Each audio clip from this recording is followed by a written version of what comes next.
Aujourd'hui, nous ferons notre premier cours d'héraldique. C'était ça le but. Nous ferons 3 cours d'héraldique.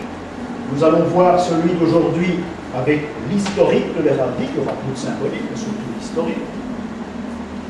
À la fin du mois, nous verrons les couleurs de l'héraldique, et j'espère qu'on pourra tout faire en une leçon. Et dans quelques mois, nous verrons les meubles de l'héraldique. Ce qui veut dire qu'avec ces 3 cours, vous savez avec ces 3 cours ce qu'est l'héraldique. Je ne vous cacherai pas qu'un moyen de suivre 3 ans d'héraldique. Il y a encore des problèmes qui se posent. Mais nous verrons les couleurs à la fin du mois. Si on met une couleur rouge, par exemple, sur un blason, pourquoi elle est rouge? Qu'est-ce que ça veut dire, etc., etc., etc. Et d'où vient la couleur, surtout. Alors voilà un blason qui est très compliqué. Dans le fond, le blason, c'est une carte de visite. Et vous voyez, c'est une carte de visite qui donnait tous les attributs, les propriétés, ce que représentait le personnage. Vous avez ici un personnage très important, peut-être, non, pas peut-être, peut-être oui, le plus important du XVIIIe siècle. Et ce personnage était Charles de Lorraine, qui était notre gouverneur des Pays-Bas. Et on retrouve là tous ses attributs, on retrouve toutes ses possessions. On va essayer de les examiner rapidement. Vous voyez que le blason a été divisé en 8. Donc on a les 8 parties de ses possessions. On a tout d'abord la Hongrie, puisqu'il était également roi de Hongrie. La Hongrie est représentée ici. Nous avons les 2 Siciles, qui sont 3 fleurs de lys avec un lambel au-dessus. Et une 4e fleur de lys, mais en principe on peut mettre autant de fleurs de lys qu'on veut en Sicile, du moment que le lambel est respecté. Donc on a Hongrie, on a les 2 Siciles. On a ici le royaume de Jérusalem. Comme vous avez vu au sablon tout à l'heure, le royaume de Jérusalem, parce que Charles de Lorraine était roi de Jérusalem. C'est important, c'est le plus grand titre qu'un monarque pouvait avoir au XVIIIe siècle. C'est certainement le dernier roi de Jérusalem. Attention, au roi de Jérusalem, c'est un titre honorifique.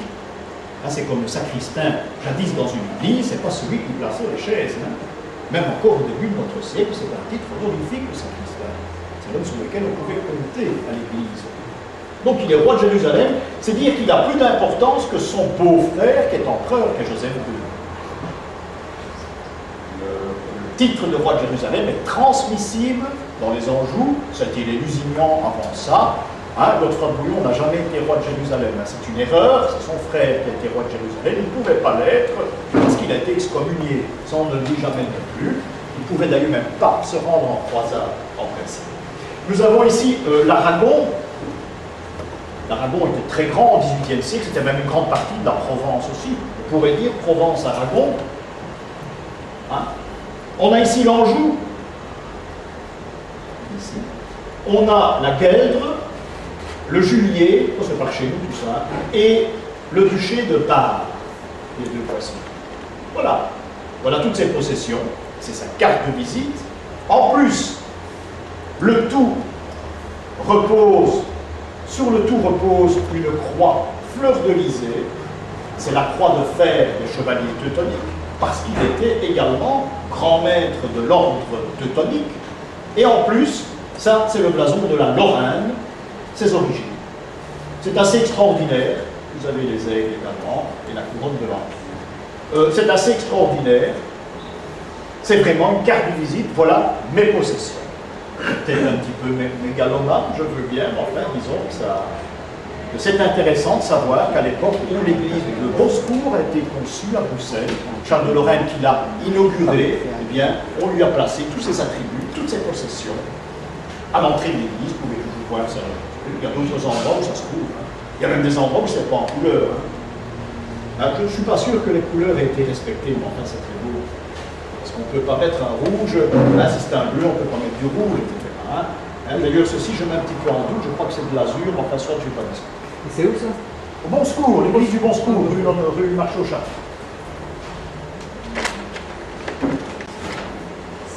Voilà ce que je voulais vous montrer. Donc ça nous rafraîchit un petit peu avec les cours précédents. Et on doit d'abord parler de l'histoire de l'héraldique. Alors encore une fois, je vous l'ai dit, c'est grâce à l'héraldique qu'on peut encore à l'heure actuelle déchiffrer des cathédrales, parce que le système est le même. On peut déchiffrer des vitraux également. Le système est exactement le même, et je vous ai dit que les erreurs étaient courantes, que des vitraux avaient été mal montés, hein, ou mal fabriqués aussi s'ils ont été faits au siècle dernier, parce qu'il y a un système, il y a un système de couleur, il y a un système de montage qu'il faut respecter. Alors, quand on connaît l'héraldique, bien on voit ça, on dit grand malheur, c'était mal fait. Je ne sais pas si vous m'avez accompagné à Grimberg l'autre jour. Cet oiseau est intéressant que nous avons vu hein, dans les... oui, c'est assez intéressant de retrouver ça là, parce que c'est très rare. Hein. Dans le fond, c'est un symbole de l'Eucharistie. Donc, il faut connaître la symbole l'héraldique pour pouvoir l'appliquer à la symbolique médiévale. Ça, c'est très important. Alors, quand est né l'héraldique, ça c'est très important, il faut noter les dates, c'est en 1125.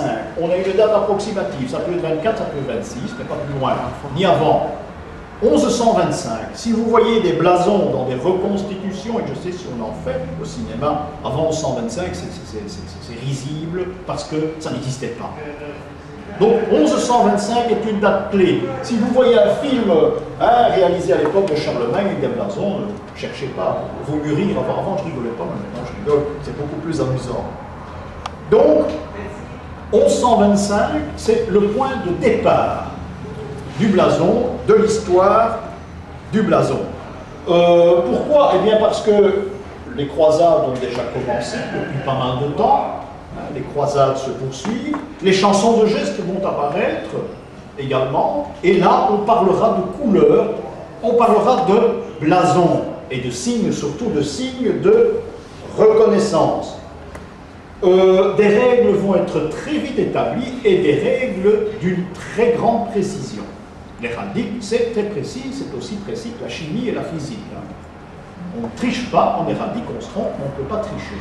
Et les tricheurs, on les remarque. Vous avez des églises comme à, je crois que c'est à Lantin, où on a restauré des plafonds avec des tas de blasons. On ne s'est pas trompé, on a pris la couleur qu'on avait dans les pots. Bon, ça ne ressemble plus rien. J'ai été visiter ça avec un héraldiste il y a pas mal de temps, mais c'est risible, hein, où il faut du bleu à du rouge, etc. Enfin bon, et on dit c'est très beau. Si vous ne connaissez pas l'héraldique, ben vous allez là, oui, oh, c'est très beau. C'est vrai que ces plafonds sont très beaux, mais on est à côté de la question en ce qui concerne hein, l'héraldique. Donc, au début, il y a celui qui crée le blason. Celui qui crée le blason, eh bien, on l'appelle le héros d'armes. Le héros d'armes est un rôle très important. Le héros d'armes fait partie de 3 grades. C'est le grade le plus bas, comme chez les maçons. C'est le grade le plus bas. Le héros d'armes, c'est lui qui décide des blasons, de vous accorder un blason ou non. Et c'est lui qui va vous donner, vous autoriser la structure d'un blason. Donc c'est une sorte d'organisation. Hein. Les héraldistes au Moyen-Âge, c'est un peu comme une loge. J'allais dire une organisation secrète. Parce qu'ils vivent au milieu de secrets. Si vous voyez un blason, hein, encore une fois, si vous n'êtes pas initié à l'héraldique, vous ne pouvez pas le lire, vous ne pouvez pas comprendre. Vous comprendrez un petit peu plus la fois prochaine, parce que vous aurez l'importance des couleurs, et la signification des couleurs. Vous avez déjà gagné la moitié. Le reste, on verra beaucoup plus tard. Alors, d'où vient le mot héros? Non, plutôt, d'où vient le mot héraldique? Parce que c'est important. Ça vient d'un vieux mot français qui est érodé. Hein, vous le trouverez dans les vieux dictionnaires. Érodé avec H, ça signifie crier. Le héros d'armes avait un rôle. Il devait annoncer les couleurs, d'où vient l'expression. Il devait annoncer les couleurs, mais il devait également aller dans les rues annoncer si le roi avait perdu ou gagné une guerre. Donc c'était le crieur public, mais qui faisait partie d'une sorte de loge et qui était tout de même quelqu'un de très respectable. Il y a beaucoup de livres qui s'attachent à l'héraldique, il y en a beaucoup sur le marché, et la plupart de ces livres ont malheureusement pas été, ils ne se sont pas inspirés du Moyen-Âge, et c'est dommage, parce que nous allons voir l'origine de certains mots qu'on emploie en héraldique, Nous verrons les couleurs, mais je ne vous cacherai pas que pour étudier les couleurs de l'héraldique, on devrait étudier les planètes. Quel est l'héraldiste qui va encore écrire un livre où il parlera des couleurs des blasons en passant par l'histoire des planètes, en passant par l'astrologie? Ça n'existe pratiquement pas, mais c'est ce que nous allons faire.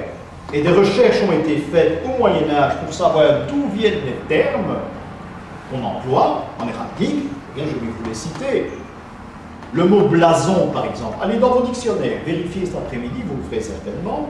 9 fois sur 10, on indique blason vient de blasen, terme germanique qui signifie souffler. Ce qui veut dire que quand on annonçait les couleurs, on soufflait la trompette, c'est donc complètement ridicule.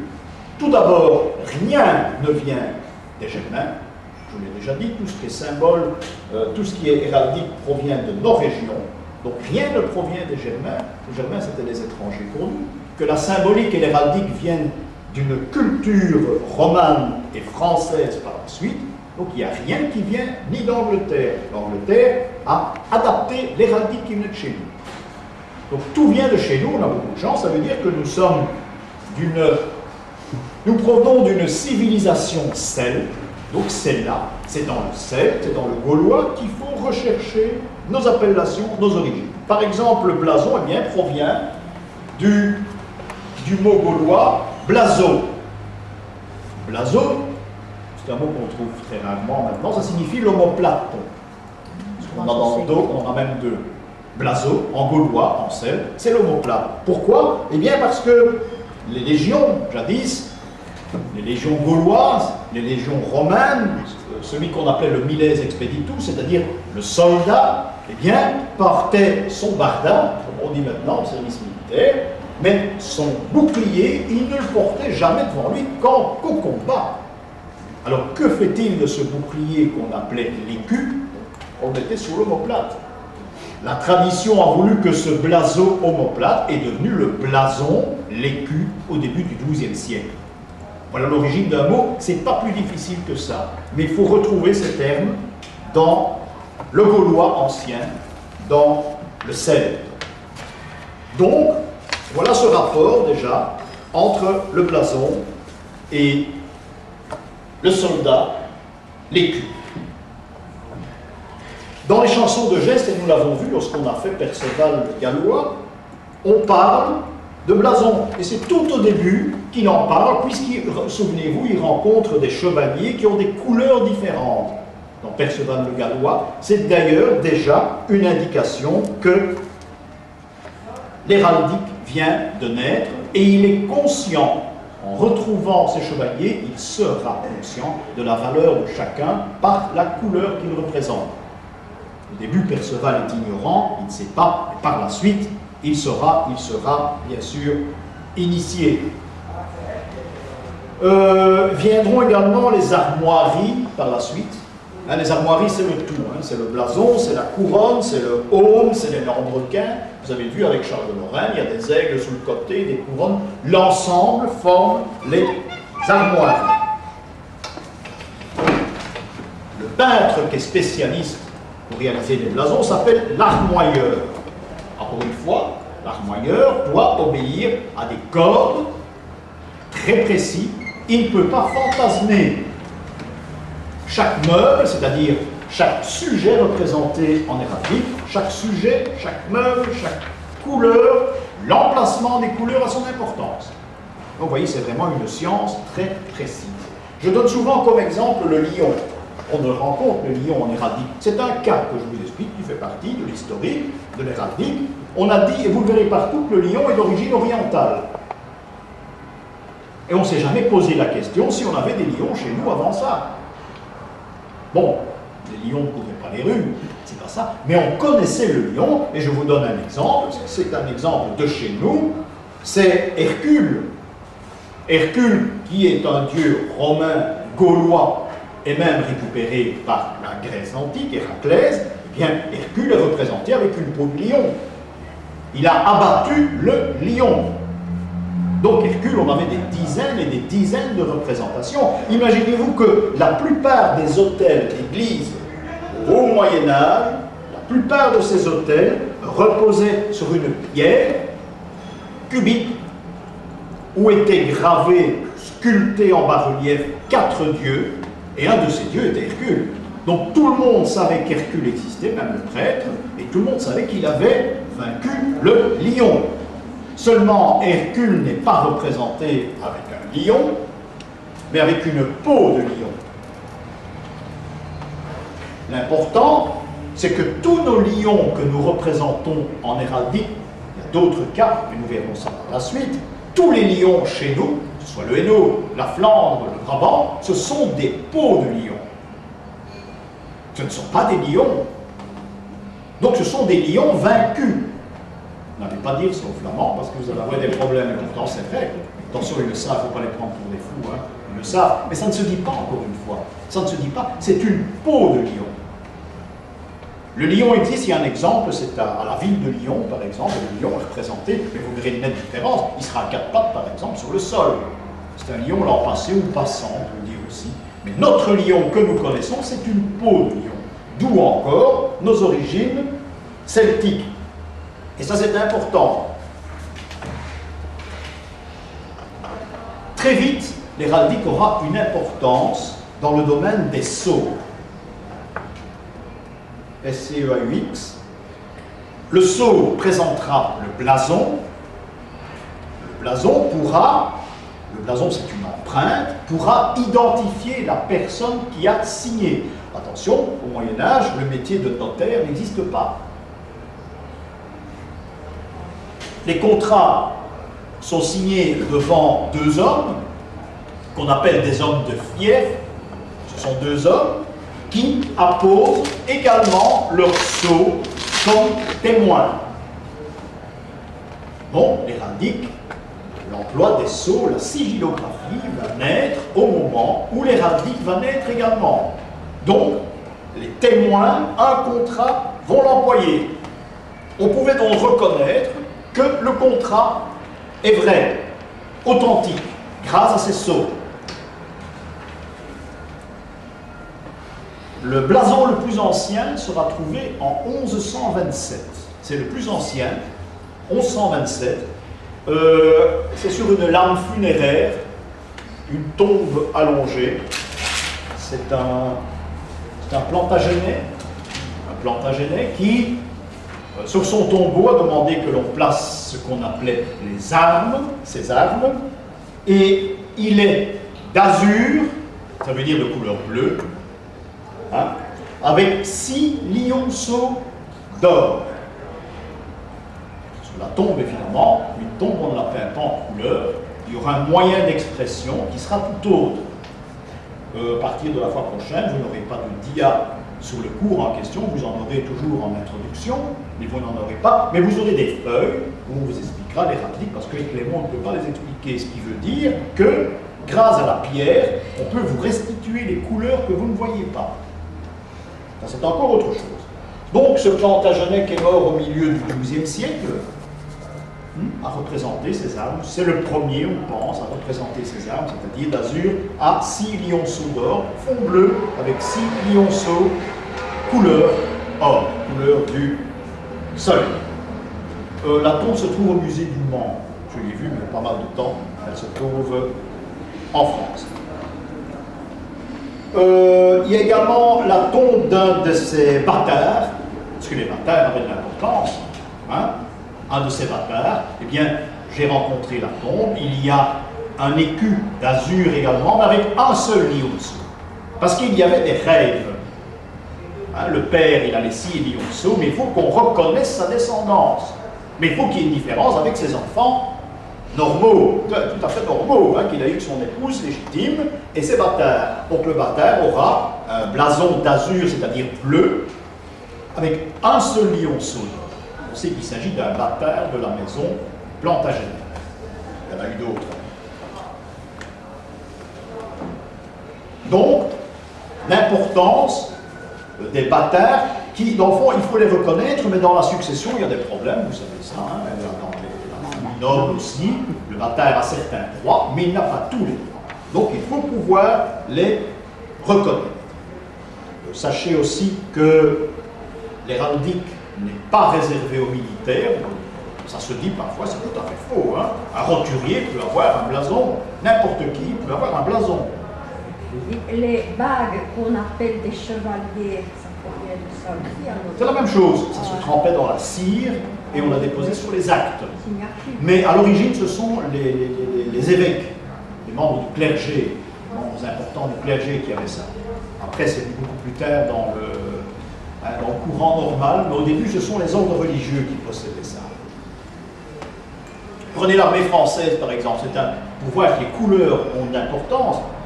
À l'époque de Louis XV, par exemple, avant la Révolution française, eh bien, le rouge est réservé à l'officier noble.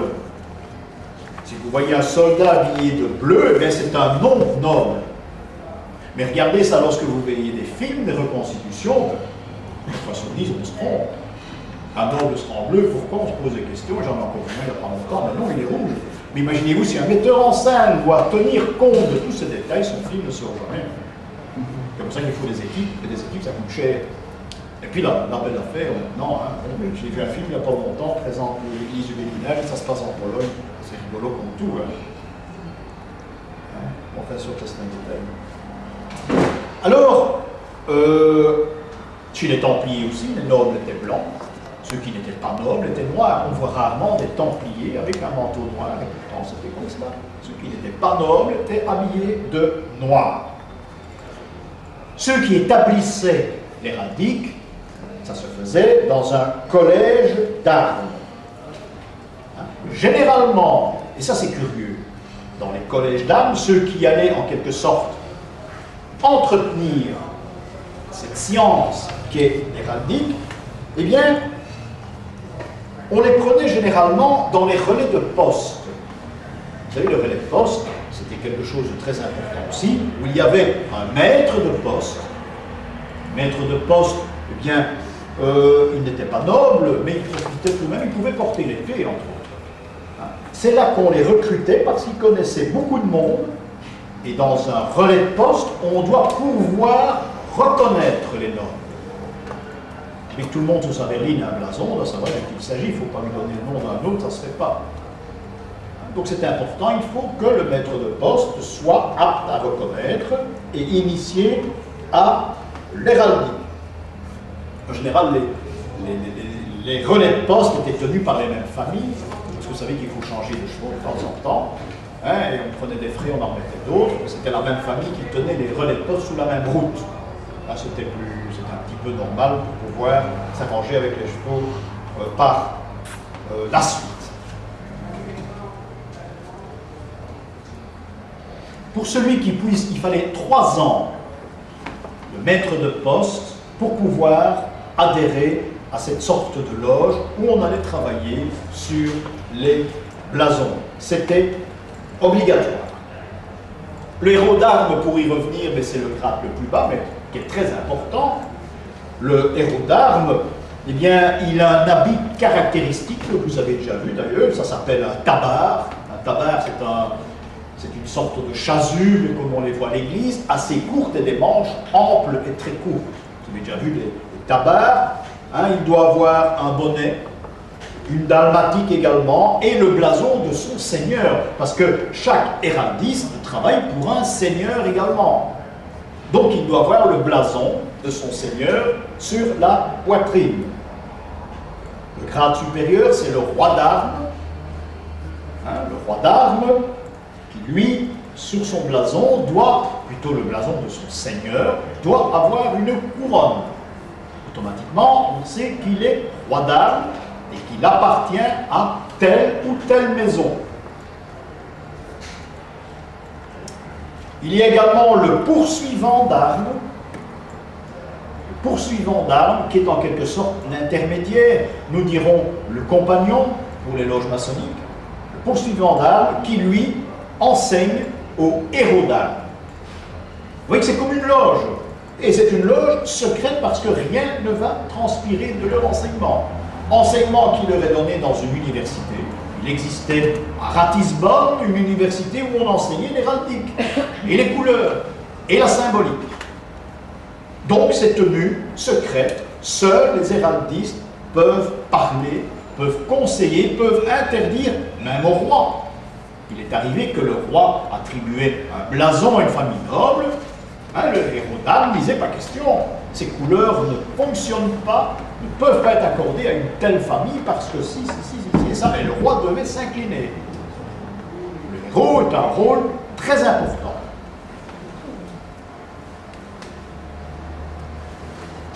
Le héros d'armes doit également tenir, ou plutôt le collège des héros d'armes, doit tenir les armoriaux. Ça va? Il fait trop chaud? Non, trop froid. Non, il y a un courant d'air qui vient. Ah bon? Le héros d'armes tient des livres, un peu comme les potins de téléphone maintenant, où tous les blasons sont repris et tous les noms des familles nobles sont repris également. Le héros d'armes va également arbitrer des combats. Ça aussi. Le héros d'armes peut passer, arbitrera des tournois, il peut passer d'un camp à l'autre. Pendant un champ de bataille, par exemple, il doit toujours être préservé. Donc le héros d'armes est quelqu'un de sacré.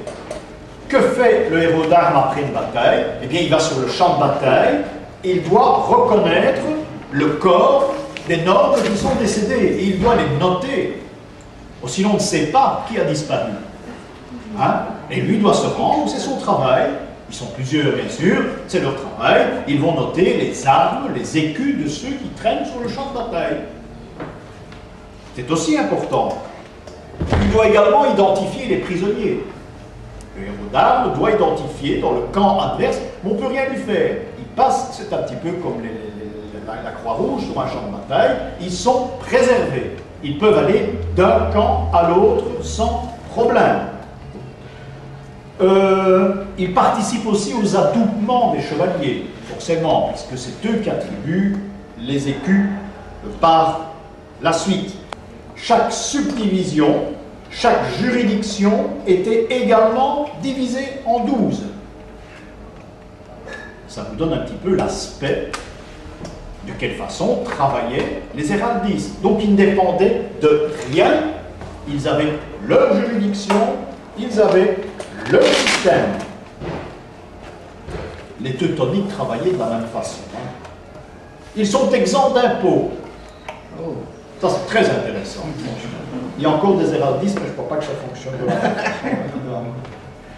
Ils portent le courrier, donc ils ont priorité. Priorité absolument. Quand une bataille avait eu lieu, le héros d'armes recevait une maison dans la ville prise par son camp. Donc, les Français assiègent, je ne sais pas, Compiègne par exemple, ils sont victorieux, le héros d'armes, on lui donne une maison dans Compiègne qui lui appartient, propriétaire, rien à voir là-dedans. Ça lui appartient. Que va faire le héros d'armes 9 fois sur 10? Il va revendre cette maison au propriétaire et il va rentrer dans ses fonds. C'est pas bête. Donc c'est un cadeau que l'on fait aux héros d'armes. Il n'y en avait pas 200. On leur offre une maison dans chaque ville prise à l'ennemi. Eux très très vite d'ailleurs, ils s'empressent de la vendre et rentrent dans des fonds. C'est tout de même pas mal comme traitement.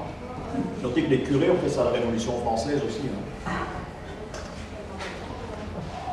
Ça c'est un autre système.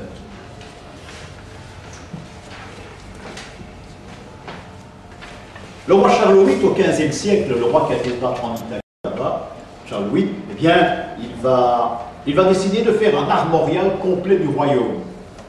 Il va le faire, et les héraldistes vont dire, pas question, c'est faux, on n'en a rien à faire de votre armorial, ça coûtait très cher, il paraît.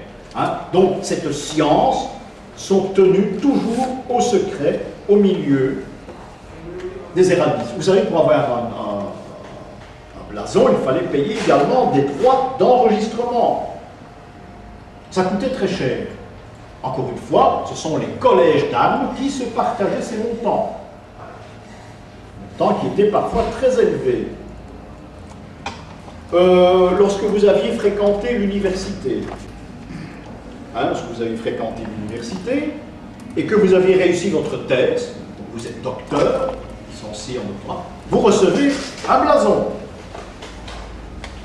Mais qu'on appelle un blason, on appelle ça une armoirie de licence. Ce sont donc l'armoirie de licence, non c'est au pluriel, les armoiries de licence, c'est un blason qui est confié par l'université à l'élève qui a présenté une thèse et qui a été accepté au doctorat. Quand un religieux devient prieur dans une abbaye, ou un abbé, automatiquement, il porte ces armoiries qu'il possédait vraisemblablement déjà. Il avait qu'une chose à faire, c'est d'ajouter la mitre et la crosse. Et nous avons affaire là, automatiquement, on le sait, on le voit, nous avons affaire à soit un abbé, soit un prieur. Nous verrons ça plus tard dans les meubles de l'héraldique. On ajoute, les abbés ajoutaient par exemple une épée, s'ils avaient le droit de juridiction et de justice sur leur terre. Hein, c'était souvent le cas, mais parfois, hein, ce n'était pas obligatoire. Le blason est donc héréditaire, mais il pouvait y avoir des petits changements avec les enfants, ce qu'on appelle une brisure. Hein, on prend le blason de papa et on ajoute une petite latte, par exemple, d'une autre couleur, et on sait qu'il s'agit du fils. Ça peut être autre chose aussi, ça peut être un objet, un petit objet. Il faut savoir une chose, c'est que ces règles-là, ce sont des règles de la noblesse. Chez les roturiers, ils ont leur blason, le fils a le même blason, et ainsi de suite. Ils ne peuvent rien changer. Il y a vraiment une grande différence entre les deux castes, la caste des roturiers et la caste des nobles. Les artisans aussi pouvaient avoir un blason. Hein? Seulement, chez eux, c'était donné sous une autre forme. C'était le poinçon, par exemple. Pour ceux qui fabriquaient de l'étain, ou des assiettes en porcelaine, il y a ce qu'on appelle un poinçon, qui était un blason, un signe distinctif. On était maître étaignier, on avait son blason, que l'on trouvait sur les pièces en étain. Vous verrez, ça existe certainement chez vous. Il y avait des maîtres papetiers aussi, et là c'est moins connu, parce qu'on prenait le papier du maître papetier.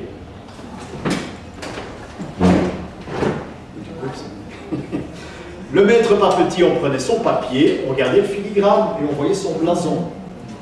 Donc là, c'était la preuve que ça venait bien d'une maison et pas d'une autre. On savait qui avait fabriqué, qui avait édité.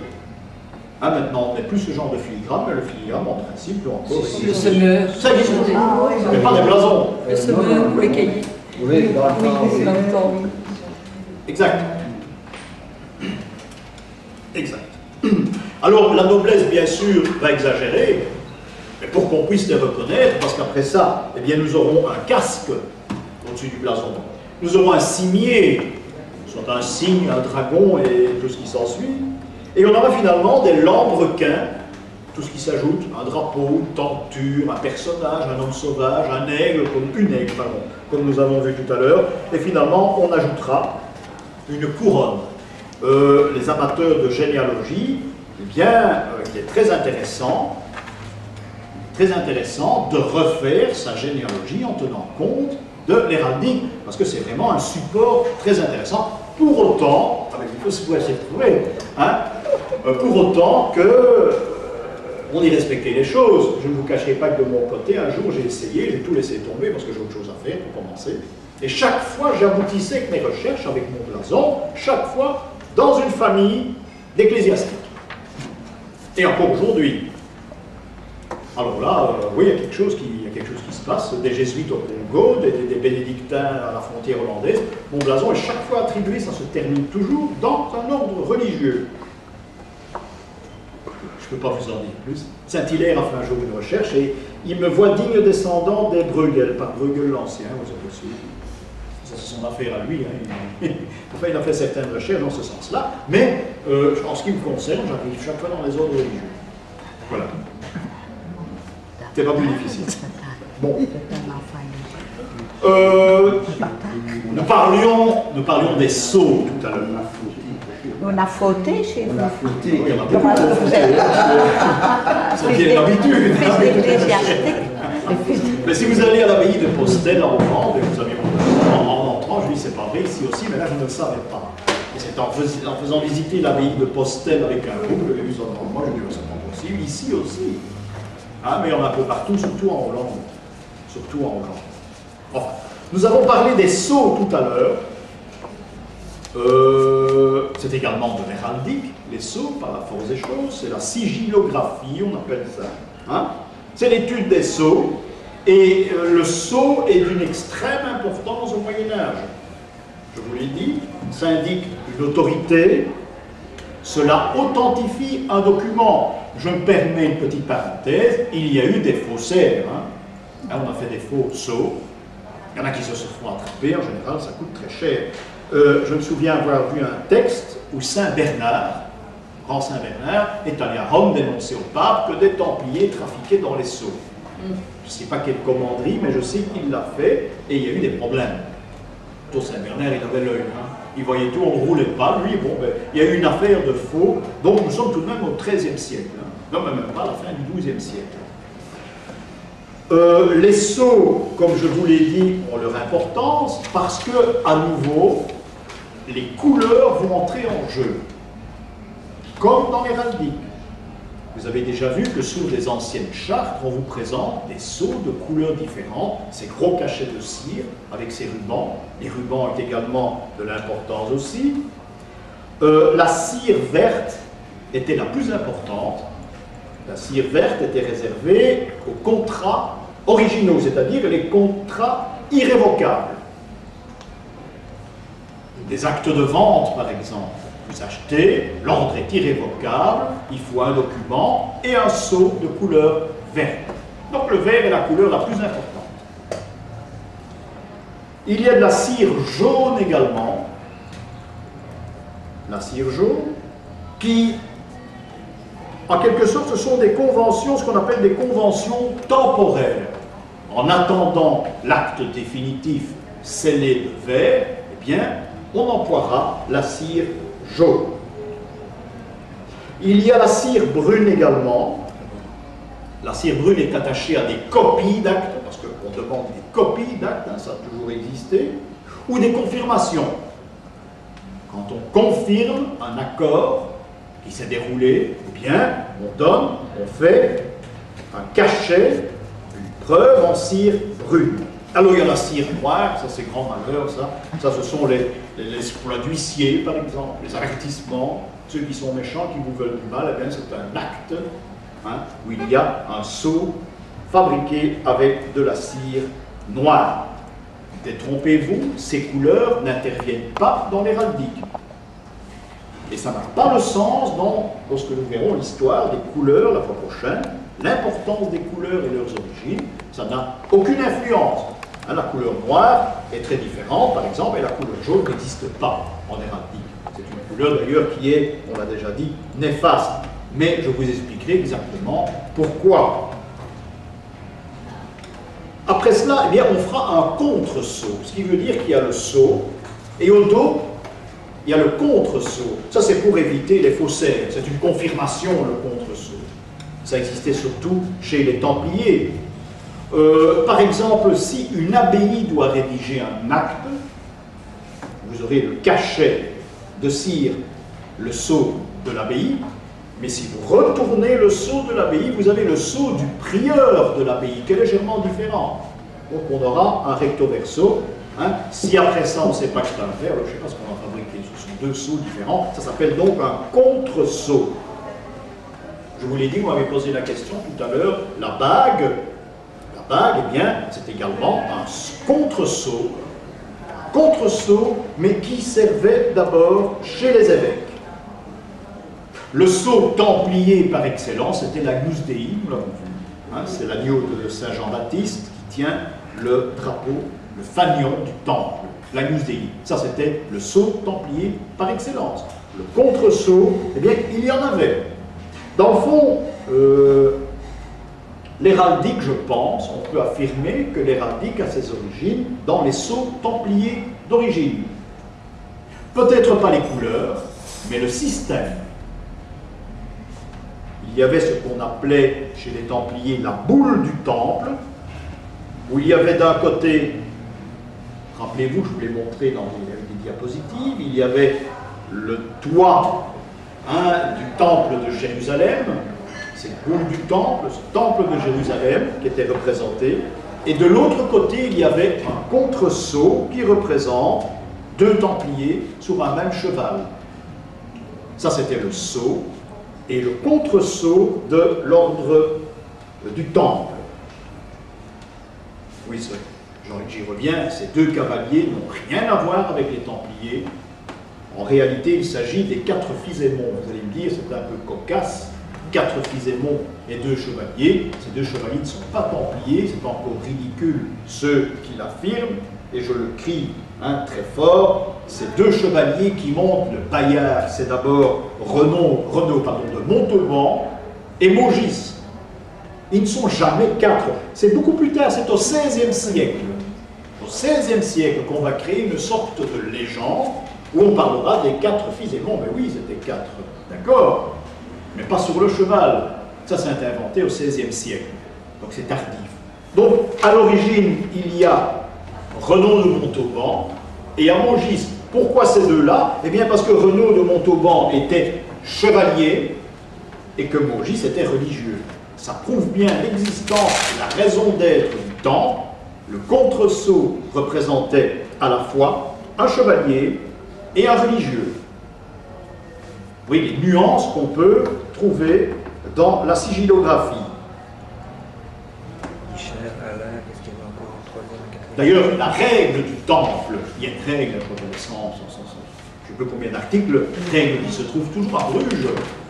Règle du temple, il est interdit aux templiers de chevaucher tous deux une monture. C'est marqué dans la règle, c'est textuel, c'est pas secret, mais il faut lire la règle. Il faut savoir qu'il y a d'abord une règle, et puis il faut la lire. Et quand on lit ça, celui qui dit que ce sont 2 chevaliers qui étaient, un qui était pédophile, etc., c'est tout à fait ridicule. C'est tout à fait ridicule. C'est ce qu'on a dit, la plupart en parlent de cette façon-là. Mais c'est tout à fait ridicule parce qu'on ne s'est pas donné la peine de lire la règle. J'ai eu beaucoup de chance d'avoir des maîtres qui me disaient, sans chercher pour moi, tu es dans l'erreur, lis tel livre, ou telle règle, ou tel document. C'est comme ça que j'ai appris à travailler, c'est comme ça que j'ai appris à faire des recherches. On ne me disait pas, c'est comme ça, et c'est comme ça, il faut une explication, il faut chercher soi-même. Eh bien, lisez la règle, vous verrez qu'il y avait une interdiction aux Templiers de se trouver tous deux sur le même cheval. Donc il s'agit d'une référence aux 4 fils, à l'histoire plutôt des 4 fils Aymon. Nous parlerons également, et nous en parlerons un petit peu la fois prochaine, mais on en parlera surtout lorsqu'on étudiera l'Apocalypse, c'est-à-dire au mois de septembre. Il y a, ce que vous connaissez le nom des 4 cavaliers de l'Apocalypse, c'est important, on a même fait des films avec ça. Les 4 cavaliers de l'Apocalypse, eh bien, ce sont 4 cavaliers, le mot le dit, à cheval, mais dont les chevaux, la monture est de couleurs différentes. Dans l'Apocalypse, on les cite. Il y a un cavalier rouge, par exemple, qui représente l'ordre du temple, parce que leur couleur est rouge. Il y a un cavalier blanc, qui est l'ordre de Saint-Jean de Jérusalem. Et il y a un cavalier noir, qui est l'ordre teutonique. Et enfin, un cavalier pommelé, c'est-à-dire une sorte de brun, un roux, qui représente l'ordre de Saint-Lazare, c'est-à-dire ceux qui s'occupent des morts, des pestiférés, des lépreux, etc. C'est le cavalier de la mort. Donc, dans les 4 cavaliers de l'Apocalypse, nous allons également retrouver ce sens des couleurs et nous rappeler l'existence de ces 4 ordres, 4 principaux ordres de chevalerie qui existaient au Moyen-Âge. Il y en avait bien sûr d'autres. Le langage héraldique est donc, vous l'avez deviné, une sorte d'initiation. Le blason va devenir pour vous un langage. Vous allez apprendre à connaître un personnage par ses couleurs, par son blason, ou l'histoire de sa famille. Également, dans le fond, l'héraldique c'est un livre, les blasons c'est un livre ouvert, mais qui sera vite fermé, parce que si vous comprenez le sens des couleurs et de la signification d'un blason, vous connaissez toute l'histoire de la famille en question. Quand je dis toute l'histoire, c'est bien sûr, dans les grandes lignes, ce que la famille signifie. L'initiation en héraldique, je terminerai par là, sauf si vous avez des questions. L'initiation en héraldique s'appelle un serment, d'où l'appellation, les grands serments des arbalétriers, par exemple, grands serments des escrimeurs qui existaient. Voilà d'où vient cette appellation de grands serments. Ce sont des initiés à l'héraldique. Je ne sais pas s'ils le sont tous à l'heure actuelle, parce que bien souvent, ces confréries, on tire quelques couilles encore dans un mur et puis on va boire. Le reste n'est pas au comptoir, mais enfin c'est amusant. C'est très amusant. Je crois plus qu'ils sont tellement initiés, mais enfin à l'origine c'était ça, c'était le grand serment. Hein, c'était quelque chose qui avait tout de même son importance.